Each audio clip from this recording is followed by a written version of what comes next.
పూర్వం రోమ్ నగరంలో వాలెంటినస్ అనే ఒక దయగల గురువు ఉండేవారు. ఆయన మనస్సు చాలా స్వచ్ఛమైనది. తన తోటలోని పూల మొక్కలను పెంచుతూ చుట్టుపక్కల ఉన్నవారికి ఎప్పుడూ ప్రేమ మరియు శాంతి గురించి బోధించేవారు. రోమ్ ప్రజలందరికీ ఆయనంటే ఎంతో గౌరవముండేది. ఆ సమయంలో రోమ్ సామ్రాజ్యాన్ని క్లాడియస్ అనే చక్రవర్తి పాలిస్తూ ఉండేవాడు. ఆయనకు యుద్ధాలంటే చాలా ఇష్టం. తన సైన్యం ప్రపంచంలోనే అతి పెద్దదిగా ఉండాలని ఆయన కలలు కనేవాడు.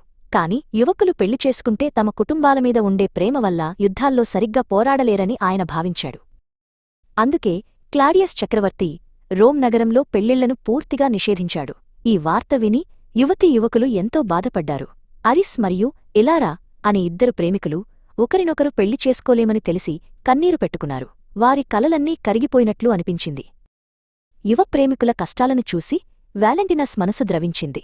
ప్రేమను ఆపడం ఎవరివల్లా కాదని ఆయన నమ్మాడు. అందుకే చక్రవర్తికి తెలియకుండా రహస్యంగా పెళ్లిళ్లు చెయ్యాలని ఆయన నిర్ణయించుకున్నాడు. ఒక చీకటి రాత్రి అరిస్ రహస్యంగా వాలెంటినస్ వద్దకు వచ్చి సహాయం కోరాడు.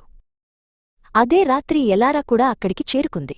నక్షత్రాల వెలుగులో కొవ్వొత్తుల మధ్య వాలెంటినస్ వారికి వివాహం జరిపించారు. చక్రవర్తి ఆజ్ఞను ధిక్కరించి అయినా సరే ఇద్దరు ప్రేమికులను ఒకటి చేయడం తన బాధ్యతగా ఆయన భావించారు. వాలెంటినస్ ఎలారాను ఆశీర్వదిస్తూ వివాహ వేడుకను పూర్తిచేశారు. కాని ఈ రహస్యం ఎంతో కాలం దాగలేదు. వాలెంటినస్ చక్రవర్తి ఆజ్ఞను అతిక్రమిస్తున్నాడని క్లాడియస్ చక్రవర్తికి తెలిసింది.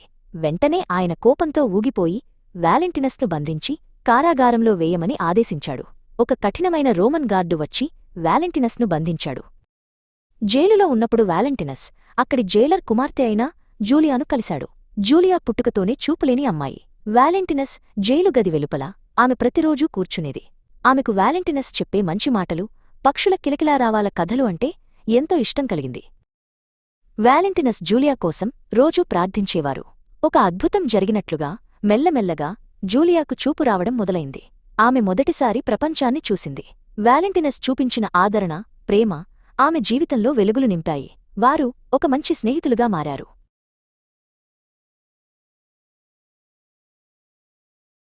వాలెంటినస్కు చివరి రోజు రానే వచ్చింది. ఆయనను శిక్షించే ముందు జూలియాకు ధైర్యం చెబుతూ ఒక చిన్న లేఖ రాశారు. ఆ లేఖ చివరలో నీ వాలెంటినస్ నుండి ఫ్రమ్ యోర్ వాలెంటైన్ అని సంతకం చేశారు.